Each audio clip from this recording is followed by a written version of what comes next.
A groom threw a glass in the face of a black bride at a wedding. What happened next shocked everyone.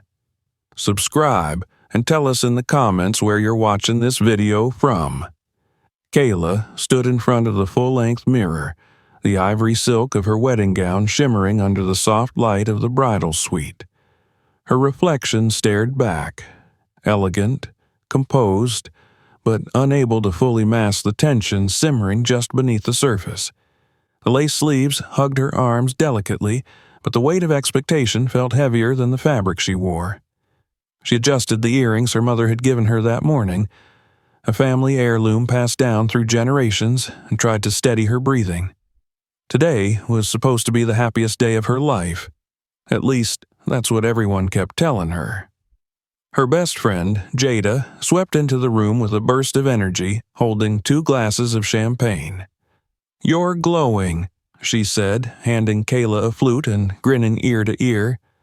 Kayla smiled, grateful for Jada's unwavering positivity, but she couldn't ignore the flutter of unease in her stomach.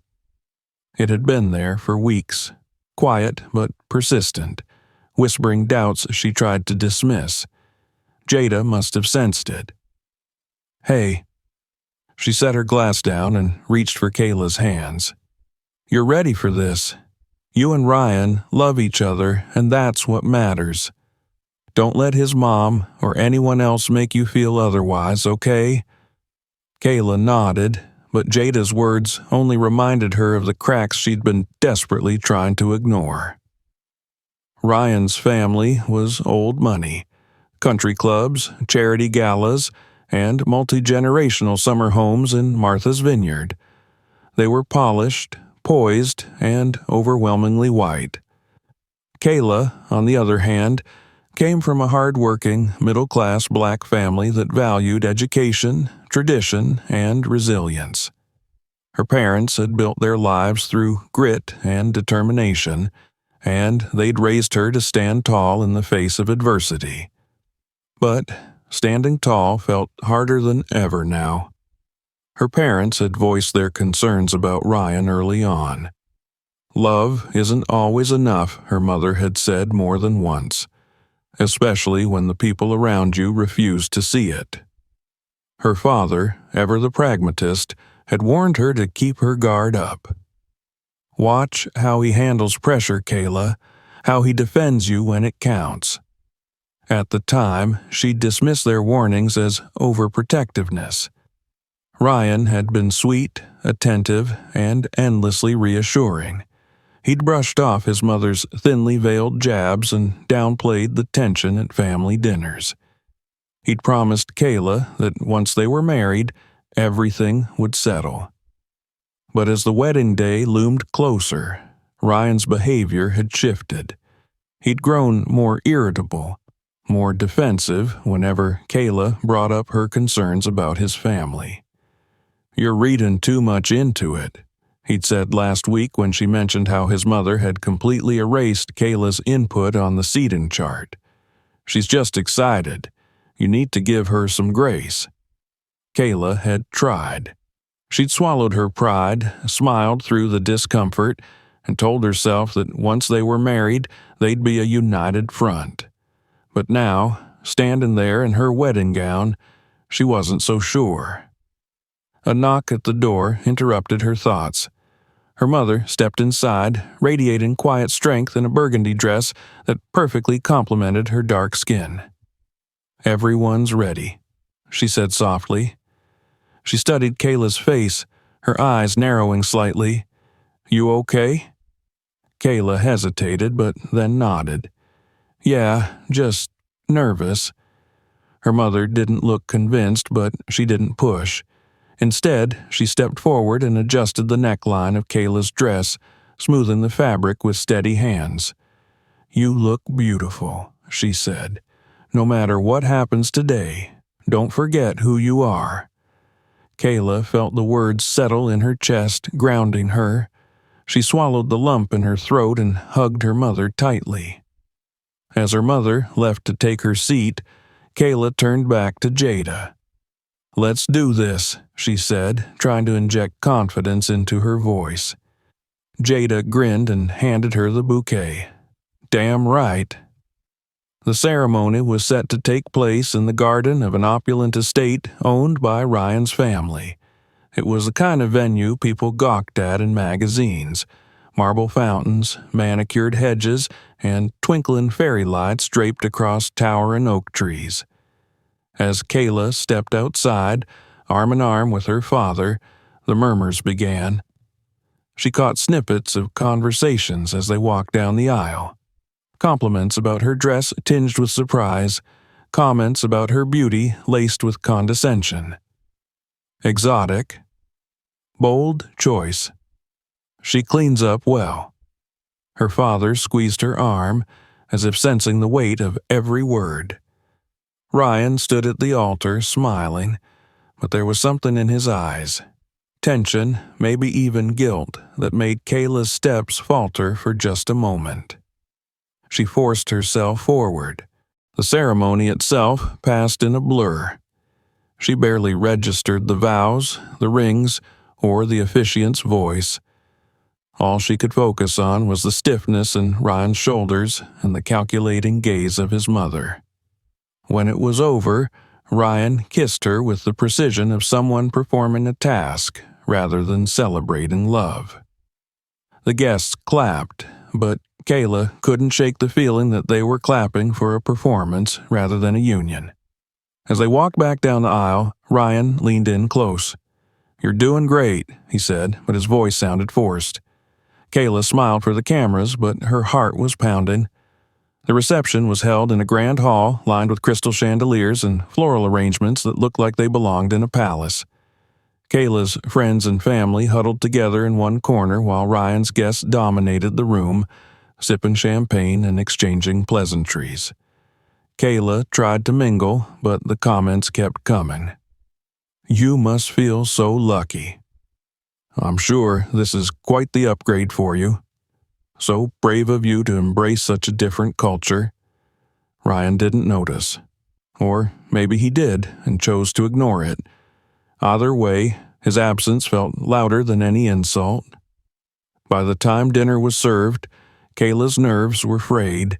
She clung to Ryan's arm, hoping for reassurance, but he seemed distracted, constantly checking his phone and whispering to his mother. When his mother pulled him aside during the speeches, Kayla's stomach twisted. She watched as they argued quietly, Ryan's jaw tightening as his mother gestured toward Kayla. When he returned, his smile was brittle. "Everything okay?" she asked. "Fine," he said curtly, but his hand felt heavy on her back. Kayla swallowed hard, realizing that her parents might have been right. Love wasn't always enough, and as the music started and guests began to dance, Kayla felt the first crack in her perfect day widen into something she could no longer ignore.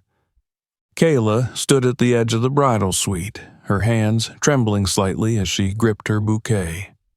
The muffled sound of music drifted in from the garden outside, signaling that the guests were already seated.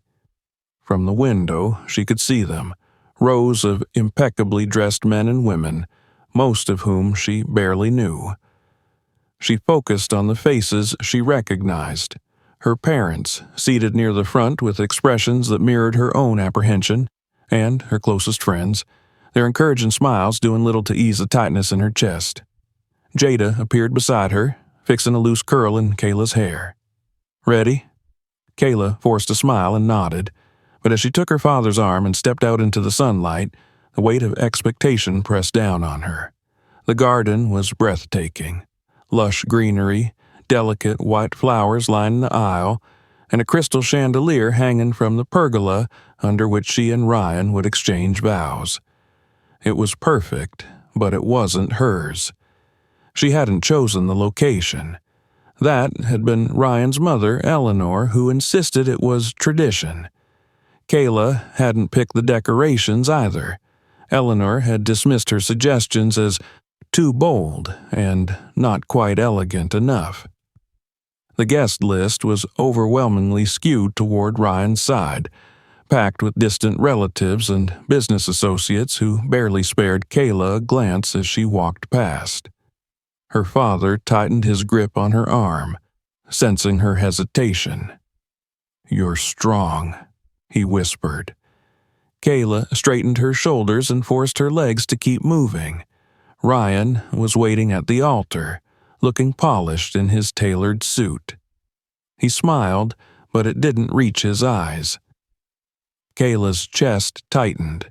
She told herself it was nerves, that every couple felt this way right before making such a big commitment. But as she stepped up beside him and took his hands, the icy feel of his skin sent a chill up her spine. The officiant began the ceremony, and Kayla forced herself to focus. She repeated the words as instructed, her voice steady but distant, as though someone else were speaking for her. When it was Ryan's turn to say his vows, she studied his face, searching for the warmth that had drawn her to him in the first place. But there was something else there, a flicker of impatience, maybe even regret. His voice faltered once, but he recovered quickly, finishing his vows with the confidence of someone delivering a rehearsed speech. The guests clapped politely, but Kayla couldn't shake the feeling that they were applauding the performance rather than the promise. Then came the ring exchange. Kayla's hands trembled as she slipped the band onto Ryan's finger. She tried to meet his gaze, but he was already looking out at the crowd, his eyes scanning for someone. His mother. Eleanor sat in the front row, her expression unreadable, though Kayla didn't miss the subtle arch of her brow, as if silently daring Kayla to make a mistake. The officiant pronounced them husband and wife, and Ryan leaned in for the kiss.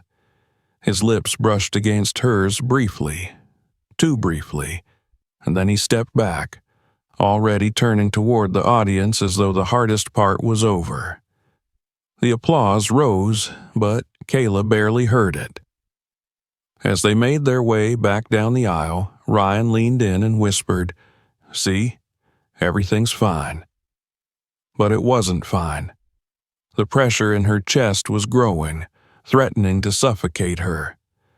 And when she looked at her parents still seated and watching her with worried eyes, she knew they felt it too. The garden ceremony flowed into cocktail hour, and Kayla found herself swept up in the motions, posing for photos, accepting compliments, and shaking hands with strangers who seemed more interested in networking than celebrating. Ryan stuck close to her at first, but as soon as his mother called him aside, he left without hesitation, leaving Kayla to fend for herself. She tried to mingle, but the comments wore on her. "You're so lucky," one woman said, her smile tight. "Ryan's quite the catch." Another guest, an older man who introduced himself as one of Ryan's father's business partners, leaned in too close. "Exotic beauty like you? He must have fought off half the city to get you." Kayla excused herself and moved toward her parents. Her mother immediately reached for her hand. "Are you okay?" Kayla hesitated. "It's just a lot," she admitted. Her father glanced toward Ryan, who was laughing at something his mother had said. "You let us know if you need anything," he said, his voice low but firm. Before Kayla could respond, Ryan reappeared. "Hey, babe," he said, placing his hand on her lower back. "We should make the rounds." Her parents exchanged a look, but Kayla nodded and followed him. The rest of the evening felt like walking on eggshells. Ryan seemed increasingly distracted, frequently checking his phone and disappearing for stretches of time. Whenever Kayla asked what was wrong, he brushed her off. "You're overthinking," he said at one point, his smile forced. And then there was Eleanor. She hovered nearby all night, interrupting conversations and offering passive-aggressive advice. At one point, she pulled Kayla aside to comment on her dress. "It's lovely, Eleanor said, though her tone suggested otherwise. I wasn't sure about the cut, but it's unique. Kayla forced a smile, but inside the tension built. By the time dinner was served, her nerves were frayed. She clung to Ryan's arm as they moved through the crowd, desperate for some kind of reassurance, but he seemed even more distant. Then came the speeches. Ryan's best man joked about Ryan's wild days and how Kayla must have tamed him, earning laughter from Ryan's side of the room. Kayla's maid of honor spoke about love, resilience, and growth, sentiments that felt out of place in a room full of people who didn't seem to believe in any of those things. As the guests raised their glasses, Kayla caught sight of Eleanor whispering to Ryan. Whatever she said made his jaw tighten, but he didn't look at Kayla. Instead, he drained his champagne and turned away, leaving her standing there, isolated despite the crowd around her. The night wore on, and the music started. Guests filled the dance floor, but Kayla couldn't bring herself to join them. She stood off to the side, watching as Ryan moved easily through the crowd, laughing and smiling as though nothing had happened. When he finally approached her, she tried one last time to bridge the gap. "Are you okay?" she asked. His smile vanished. "I'm fine," he said sharply. "Can we just enjoy the night without you overanalyzing everything?" Kayla flinched. "I'm not." But he was already walking away, leaving her alone in the sea of strangers. And as the music swelled and the room spun around her, Kayla realized that her perfect day was unraveling faster than she could hold it together. Kayla's heels clicked against the polished marble floor of the reception hall as she moved toward the head table, her fingers clutching the bouquet so tightly that the stems pressed painfully into her palm. She could feel her smile wavering, but she held it in place, determined not to let the cracks show. The hall was breathtaking, a space designed to impress with its towering crystal chandeliers, white floral arrangements cascading from gilded stands and tables dressed in silk linens. It looked like a scene from a fairy tale. But as Kayla glanced around the room, it didn't feel magical. Clusters of guests, mostly from Ryan's side, moved through the space, glasses in hand, exchanging small talk and laughter. Her family and friends occupied a few scattered tables near the back, their expressions more subdued. Kayla felt the divide like a physical barrier. Her mother caught her eye and offered a reassuring smile, but Kayla saw the tension in her shoulders, the way her father's gaze flicked toward Ryan's family with a mixture of wariness and disdain. She wasn't imagining it. The division was real. Ryan reappeared at her side, his arm sliding around her waist. "Relax," he said under his breath, leaning close so only she could hear. "You're overthinking again." Kayla stiffened but said nothing. She wanted to believe him, to believe that this unease was just wedding day jitters and not a sign of something deeper. But the words she'd overheard earlier, the whispers about how different she looked and the way people described her as striking, with a tone that felt more like judgment than praise, kept looping in her mind. "Time for introductions," Ryan said, steering her toward one of his uncles, who wore an expensive suit and the air of someone accustomed to being listened to. Kayla extended her hand, but before she could speak, the man interrupted. "Well, look at you," he said, his tone somewhere between admiration and condescension. "You're absolutely stunning. Ryan's lucky to have found someone so unique." Kayla's smile froze. She'd lost count of how many times she'd heard that word tonight. "Thank you," she said politely, withdrawing her hand and excusing herself as quickly as she could. Ryan shot her a look. "That was rude," he muttered as they moved to another table. "I wasn't rude," Kayla snapped, keeping her voice low. I'm just tired of being treated like some novelty." Ryan rolled his eyes. "You're reading into things again." Kayla bit her tongue and let him lead her to the next group. The evening stretched on, a blur of introductions and polite conversation. Kayla kept her smile in place, but inside her frustration grew. Ryan seemed oblivious, too busy basking in the attention of his family and friends to notice how isolated she felt. By the time dinner was served, Kayla's appetite had vanished. She picked at her plate, forcing herself to nod along as Ryan's cousin talked about their family's long-standing influence in the city. Eleanor hovered nearby, offering commentary whenever Kayla tried to contribute to the conversation. "It's natural to feel a little out of place," she said at one point, patting Kayla's hand like she was a child. "These gatherings can be overwhelming, especially for someone not used to them." Kayla's jaw tightened, but she smiled through it. She'd expected some resistance from Eleanor. There had been hints of it from the moment Ryan introduced them, but tonight felt like something else entirely. It wasn't just disapproval, it was control, and Ryan was letting it happen. When the speeches began, Kayla braced herself. The best man's speech was lighthearted, filled with stories of Ryan's bachelor days and jokes about how Kayla had tamed him. The guests laughed, but Kayla felt her stomach twist. Her maid of honor, Jada, tried to bring warmth to the room with a heartfelt speech about love and partnership, but Kayla could feel the distance. It was as if the two halves of the room were at war.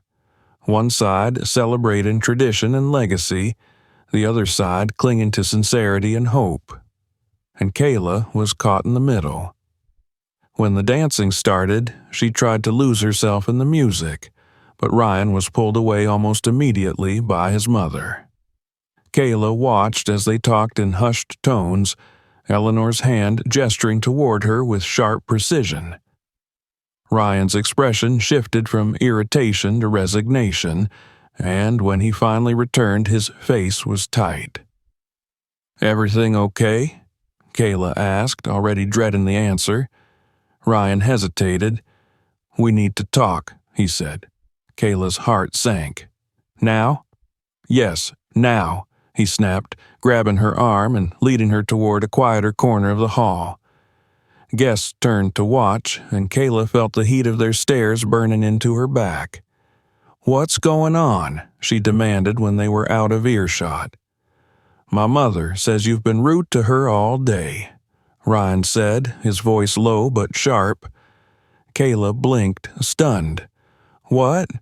I haven't—" "She said you rolled your eyes at her during the ceremony," Ryan interrupted, "and that you've been giving her attitude all night." Kayla's breath caught. "Ryan, that's not true. I've done everything I can to be polite." Then why would she lie? Kayla stared at him, her heart pounding. "Because she doesn't want this wedding to happen. She never did." Ryan's face darkened. "Don't start that. It's the truth." "Lower your voice," he hissed. "You're making a scene." Kayla looked around. People were already watching.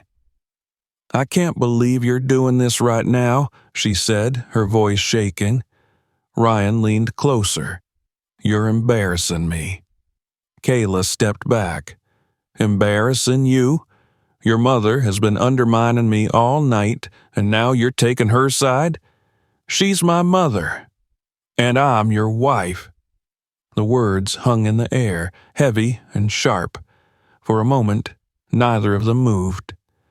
Then Ryan's hand tightened around his champagne glass. Before Kayla could react, he hurled it to the ground. The glass shattered, and the room fell silent. Gasps rippled through the crowd, and Kayla felt every eye turn toward them. Ryan's chest heaved, his face flushed with anger. "Happy now?" he muttered, stepping back. Kayla's eyes burned, but she refused to cry. Instead, she turned and walked away, her heels echoing against the marble floor. The crowd parted as she passed, whispers trailing behind her. Kayla didn't stop until she reached the doors, her heart hammering in her chest. She pushed them open and stepped outside, the cool night air hitting her like a slap. She was shaking, but not from fear, from rage. And as she looked back at the hall, where the sounds of chaos and raised voices filtered out into the night, she made a decision. This wasn't over. Not yet. The night air did little to cool the heat burning beneath Kayla's skin as she stood outside the reception hall. The muffled sound of voices spilled out behind her, growing louder as the shock of the shattered glass gave way to hurried whispers and gasps. She forced herself to take a steadying breath, but it didn't stop her hands from trembling. This wasn't how her wedding was supposed to end. Her fingers still clutched the bouquet, its stems bent and bruised from how tightly she'd held it throughout the night. She let it drop, the flowers landing soundlessly on the stone steps at her feet. The symbol of her new life, broken and discarded. The door behind her burst open, and Ryan's voice cut through the night. "Kayla!" She turned to see him storming toward her, his tie loosened and his jaw clenched so tightly that the veins in his neck stood out. "Don't walk away from me," he snapped. Kayla held her ground. "I'm not walking away." "You threw a glass at me, Ryan, in front of everyone. Do you have any idea what that looked like?" "It wasn't at you," he said, waving his hands wildly. "I threw it at the ground because I was angry, not at you. And you're the one who embarrassed me first, snapping at me like that in front of my family." Kayla couldn't believe what she was hearing. "Embarrassed you? Your mother has been humiliating me all day, and instead of defending me, you joined her." Ryan ran his hands through his hair and paced in front of her. "You're overreacting, Kayla.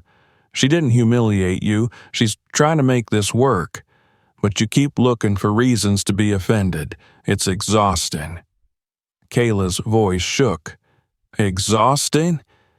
Do you have any idea how it felt to stand there and listen to people talk about me like I was some outsider who didn't belong? Do you know what it's like to be treated like a trophy instead of a person? No, you don't, because you don't have to deal with it." Ryan's face twisted. "So now you're playing the victim? That's rich." Kayla recoiled, the sting of his words cutting deeper than she expected. "You know what?" she said, her voice steadier this time. "I'm done. I can't do this with you. Not tonight." She turned to leave, but Ryan grabbed her arm, his grip firm. "You're not leaving," he said, his voice low and sharp. Kayla yanked her arm free and glared at him. "Don't touch me." The door opened again, and this time it was Eleanor who stepped outside, flanked by a few guests who lingered near the entrance, clearly eager for more drama. "What is going on out here?" Eleanor demanded, her voice cutting through the air like a blade. Kayla's pulse quickened. She wasn't in the mood to deal with Eleanor, not after the day she'd had, but the older woman didn't wait for an answer. "I can't believe you're causing this scene at your own wedding," Eleanor said, her tone dripping with condescension. "You've done nothing but make this day about yourself, Kayla. My son deserves better than this spectacle." Kayla's breath caught. "A spectacle? Your son just shattered a glass on the floor in front of everyone, and I'm the one causing a scene?" "You pushed him to it," Eleanor shot back. "You've been disrespectful and ungrateful from the start. I tried to give you the benefit of the doubt, but clearly I was wrong about you." The words stung, but Kayla forced herself to stand tall. "No," she said, "you never gave me the benefit of the doubt. You made up your mind about me the second you saw the color of my skin." Gasps echoed from the doorway, but Eleanor's face remained impassive. "How dare you accuse me of something like that?" she hissed. You don't belong in this family and you never will." Kayla's voice didn't waver this time. "I don't want to be in your family. Not if it means being treated like this." She turned to Ryan, searching his face for any sign of regret or apology, but all she saw was anger. "So that's it?" he said. "You're just going to walk out? After everything we've been through?" Kayla let out a bitter laugh. "Everything we've been through? You mean the months I spent bending over backward to make your family like me? The countless times I bit my tongue to keep the peace?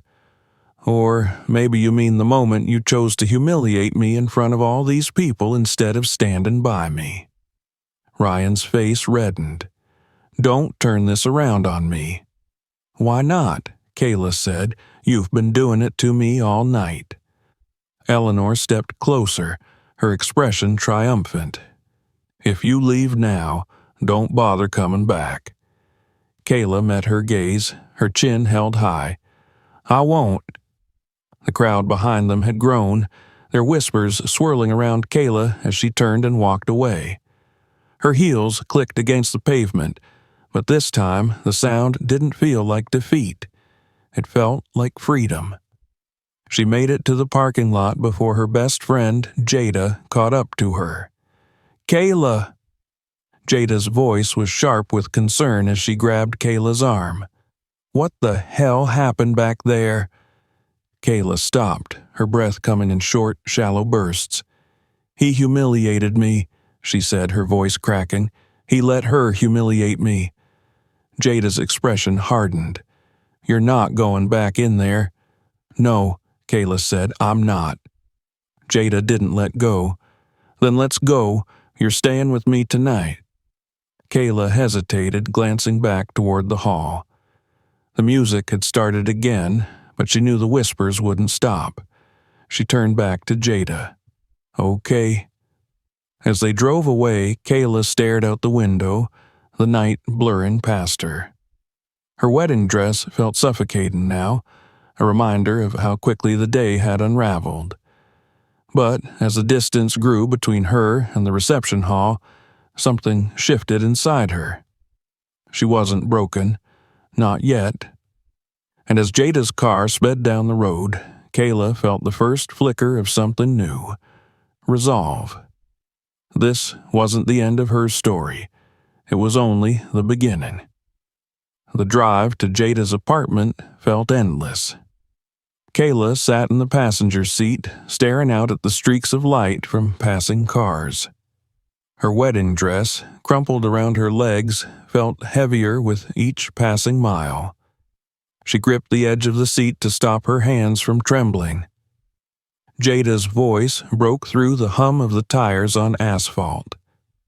"You're sure you don't want to call your parents?" Kayla shook her head, her throat too tight to speak. She couldn't bear to hear the disappointment in her mother's voice, or the quiet anger she knew would simmer beneath her father's. Not yet. Jada reached over and squeezed her hand. "It's going to be okay. We'll figure this out." Kayla wanted to believe her, but the weight of what had just happened pressed down on her chest, making it hard to breathe. She replayed the scene at the reception hall over and over, the shatter of the glass, the sharpness in Ryan's voice, the triumph in Eleanor's eyes, and the whispers. She could still hear them. By the time they pulled into Jada's parking lot, Kayla's hands had stopped shaking, replaced by a strange, empty stillness. Jada led her inside, flicking on the lights and pulling blankets from the couch. "Sit," she said, pushing Kayla gently onto the cushions. "I'll get you something to drink." Kayla didn't argue. She sat there, staring down at her bare hands, the weight of the abandoned bouquet still imprinted in her palms. Jada returned with tea and a plate of crackers. "You need to eat." Kayla shook her head. "I can't." "You have to," Jada insisted. "You're not falling apart tonight, not after what you just did." Kayla looked up. "What do you mean?" Jada set the plate down and crossed her arms. "You stood up for yourself, Kayla. I saw it. Everyone saw it. Do you know how many people would have stayed, smiled for the cameras, pretended like nothing happened? Kayla let out a bitter laugh. And look where it got me. I'm sitting in your apartment in a wedding dress I'll never wear again. Good, Jada snapped. You don't need that dress. You don't need him. And you sure as hell don't need his mother. Kayla blinked, startled by the force in her friend's voice. Jada softened. Listen, I know it hurts, but you did the right thing. Now you just have to keep doing it. Kayla swallowed, her throat dry. What if I can't? You can, Jada said firmly, and you're not doing it alone. The words settled something inside Kayla, anchoring her just enough to stop the spiral of panic that had been threatening to pull her under. For the rest of the night, she let Jada talk. About work, about funny stories from college, about anything but what had just happened. She let herself breathe, but when the apartment finally fell silent and Jada disappeared into her bedroom, Kayla sat alone in the dark, the events of the night creeping back in. Her phone vibrated on the table. She reached for it automatically, but froze when she saw Ryan's name on the screen. She let it ring. Then it rang again, and again. Finally, she turned it off and threw it across the couch. The next morning, Kayla woke to the smell of coffee and the sound of Jada talking on the phone. Yeah, she's here, Jada was saying. No, she's not going back there. Kayla sat up, her body aching from a night of restless sleep. Jada hung up and turned to her. Your mom's been calling. I told her you're okay. Kayla's stomach sank.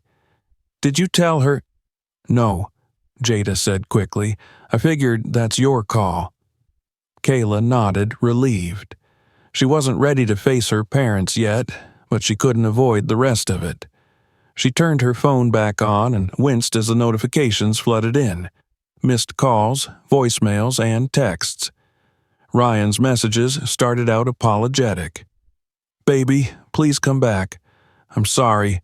I wasn't thinking. Then they turned angry. You're making this worse than it has to be. Just talk to me. And finally, threatening. You can't just run away. You're my wife now. You're not going anywhere. Kayla's hands shook as she scrolled through them, but it was the last one that made her stomach drop. I'll find you, Kayla. You can't hide forever. She turned the phone toward Jada. Jada's expression hardened. We're saving all of this. Every text, every voicemail. Kayla nodded, but her chest felt tight. Ryan had never been violent before last night, never even raised his voice like that. But now, looking at those messages, she wondered if she'd ever really known him at all. The rest of the day passed in a blur of calls to lawyers and consultations about protective orders. Kayla's parents finally showed up at Jada's apartment, demanding answers, and she broke down as she told them everything. Her father's hands clenched into fists, but it was her mother's quiet fury that scared Kayla the most. We're not letting this go, her mother said, and neither are you. By the time evening came, Kayla felt like she'd been wrung out, but as she sat on Jada's couch, surrounded by her parents and her best friend, something shifted inside her. She wasn't just running anymore. She was preparing for a fight. And this time, she wasn't going to let Ryan or his mother win. Kayla sat at Jada's kitchen table, her eyes fixed on the screen of her phone as yet another notification popped up. It was from an unknown number, but the message was unmistakably from Ryan. We need to talk. You can't avoid this forever. Her stomach twisted. She hadn't replied to any of his texts or calls since leaving the reception, but that hadn't stopped him from finding ways to reach her. First, it was through his own number, then his mother's. Now it was coming from random numbers she didn't recognize. The messages followed a pattern: apologies that quickly shifted to accusations, followed by demands and thinly veiled threats. Jada walked into the kitchen, a cup of coffee in her hand, and immediately noticed a look on Kayla's face. "Is it him again?" Kayla nodded and pushed the phone toward her. Jada read the message, her lips pressing into a thin line. "I told you to block these numbers." "I did. He keeps finding new ones," Kayla said, her voice hollow. Jada set the coffee down and picked up Kayla's phone, scrolling through the messages. "We need to go to the police." Kayla swallowed hard. "I don't know if I can handle that yet." Jada leaned across the table. "Kayla, listen to me. This isn't going to stop unless we make it stop. You saw what he did at the wedding. You saw how his mother backed him up like it was no big deal. He's not going to back off just because you ignore him." Kayla's hands tightened around the edge of the table. She hated how weak she felt, like she was stuck in a nightmare she couldn't wake up from. "I'll go with you," Jada added softly. "We'll take everything. His texts, the voicemails, the screenshots. It's all evidence." Kayla exhaled slowly, nodding. "Okay, let's do it." The police station was cold and impersonal, but the officer they spoke with, a woman named Detective Harris, listened carefully as Kayla explained what had happened. She flinched when Kayla described how Ryan had thrown the glass at her feet, but her face remained calm and professional. "This isn't something we take lightly," Harris said, flipping through the messages Kayla had saved. "We'll document everything and start the process for a restraining order. Do you have somewhere safe to stay?" "She's staying with me," Jada said firmly. Harris nodded. "Good. But I still recommend keeping your doors locked and letting your neighbors know to be on the lookout. We'll also flag his name in case he tries anything." The weight in Kayla's chest didn't lift completely, but it eased slightly. Having someone in authority take her seriously, validate her fear, made her feel less alone. After they left the station, Kayla turned her phone off completely. It was the first time in days that she felt like she could breathe. But the relief didn't last long. The next morning, Jada shook Kayla awake, her face pale. "You need to see this." Kayla sat up and took the phone Jada handed her. It was a news article. "Wedding Day Disaster. Groom's Violent Outburst Goes Viral." Kayla's stomach dropped. She clicked the link and immediately regretted it. The article was accompanied by a video taken at the reception, showing Ryan throwing the glass and shouting at her. The angle caught everything: his rage, Eleanor's smug expression, and Kayla's stunned reaction before she walked out. The comments were brutal. "She should have seen the red flags before the wedding. Looks like someone married into the wrong family. Good for her for walking out. No one deserves that." Jada snatched the phone away. "Don't read that garbage. People love drama, but this isn't about them. It's about you." Kayla buried her face in her hands. "I didn't want this. I didn't want any of this." Jada crouched beside her. "You didn't make this happen, Kayla. He did." The next few days were a blur of paperwork, meetings with lawyers, and calls from family and friends who had seen the video. Kayla's parents were furious, not just at Ryan, but at themselves for not seeing the signs sooner.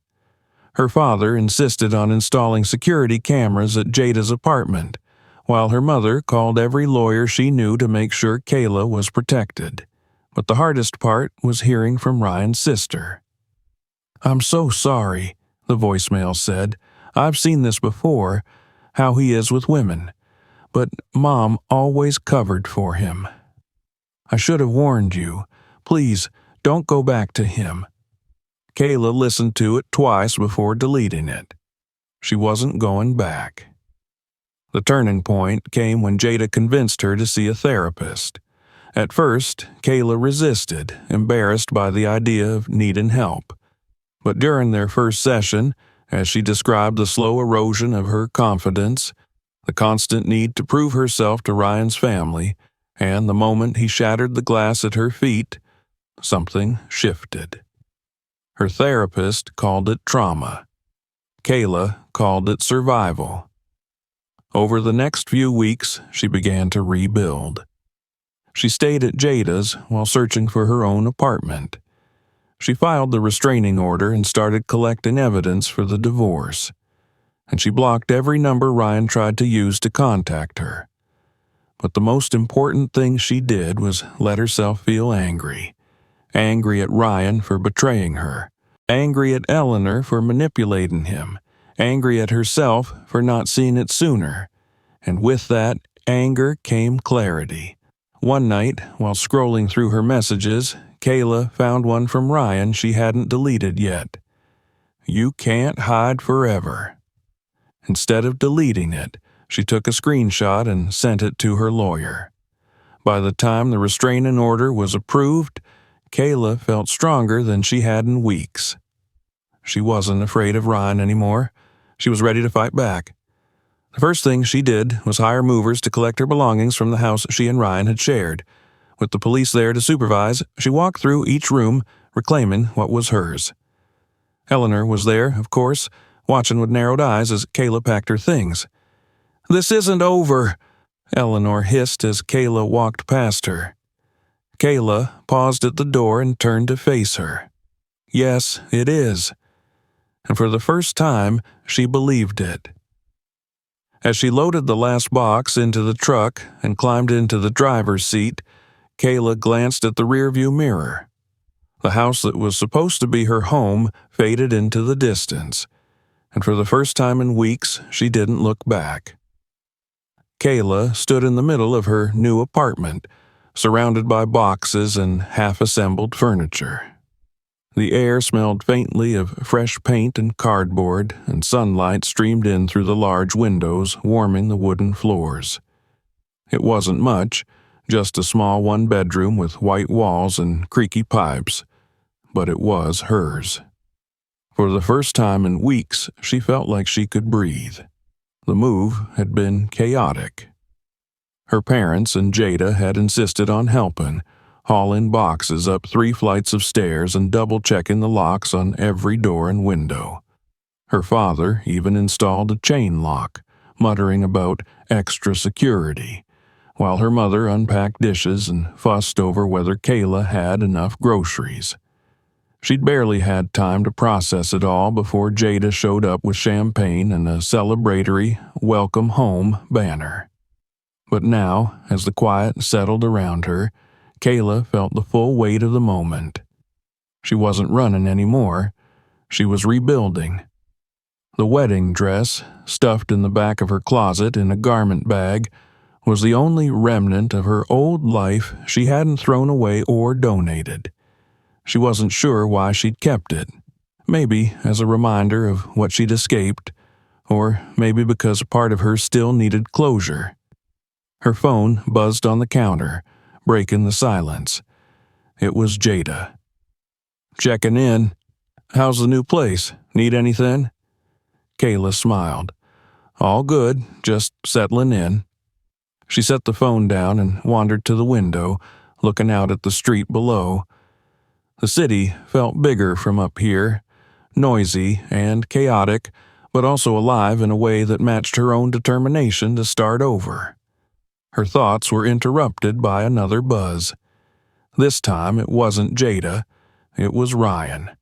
Or rather another unknown number that she immediately recognized as him. "I saw your apartment online. Cute. Do you think a lock's gonna keep me out?" The blood drained from Kayla's face. She stared at the screen, her fingers trembling as she took a screenshot and sent it to her lawyer. Her phone rang almost immediately. It was Jada. "Are you okay?" Jada asked before Kayla could even speak. Kayla nodded, even though Jada couldn't see her. He texted me again. "I'm coming over." "No," Kayla said quickly. "I'm fine. I already sent it to the lawyer. They're filing it with the restraining order paperwork."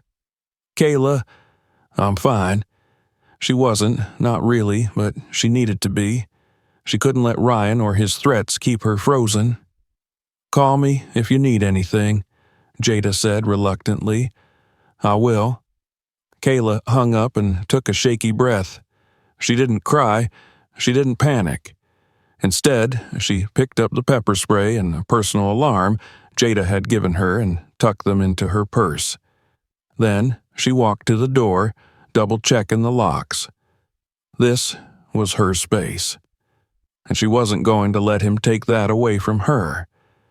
The next few days passed in a blur of unpacking and settling in. Kayla focused on small tasks, hanging curtains, organizing closets, and arranging the mismatched furniture she'd picked up from thrift stores and donations. Work became a refuge. Her boss had quietly shifted her desk away from the windows and instructed the receptionist to screen all visitors. Her coworkers rallied around her, creating a protective barrier of support that made her feel less exposed. One afternoon, Kayla found a small box on her desk. Inside was a canister of pepper spray and a personal alarm, another one this time from her coworkers. The note read, "We've got your back." Kayla smiled, blinking back tears, but the messages from Ryan didn't stop. Even with the restraining order in place, he found ways to get to her. Emails from burner accounts, letters left in her mailbox, and even notes slipped under her door. The police were helpful, but Ryan always seemed to stay just on the edge of what was legally actionable. "You're doing everything right," her lawyer assured her during one of their meetings. "The restraining order is strong, and we've documented every violation. He's digging himself into a hole." But that didn't make the fear go away. One night, Kayla woke to the sound of footsteps outside her door. Her heart pounded as she reached for her phone, but by the time the police arrived, the hallway was empty. "It could have been anyone," the officer said, though his tone wasn't convincing. Kayla knew, and that was the night she decided she needed to be stronger. She signed up for self-defense classes at a local gym, determined to take back the power Ryan had tried to strip from her. She threw herself into training, pushing her body until her muscles ached and her confidence started to return. Her therapist noticed the change immediately. "You look different today," she said during one session. "More grounded." Kayla nodded.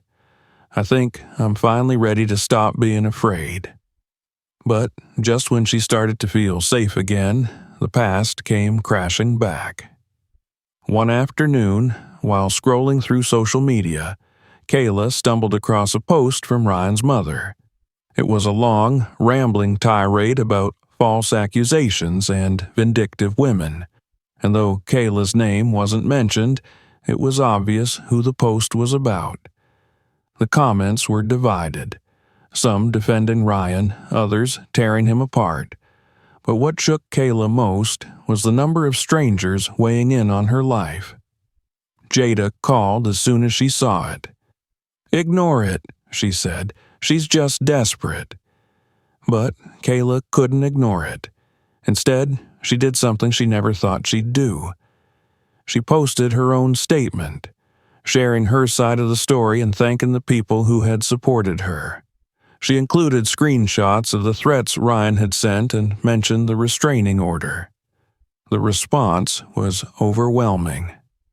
Messages poured in, some from women who had been through similar situations, others offering encouragement and solidarity. And for the first time, Kayla felt like she wasn't alone. The next week, her lawyer called with good news.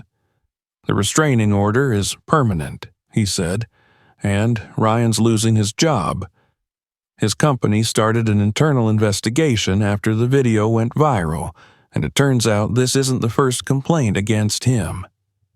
Kayla felt a strange mix of relief and sadness. She didn't want revenge, she just wanted to move on.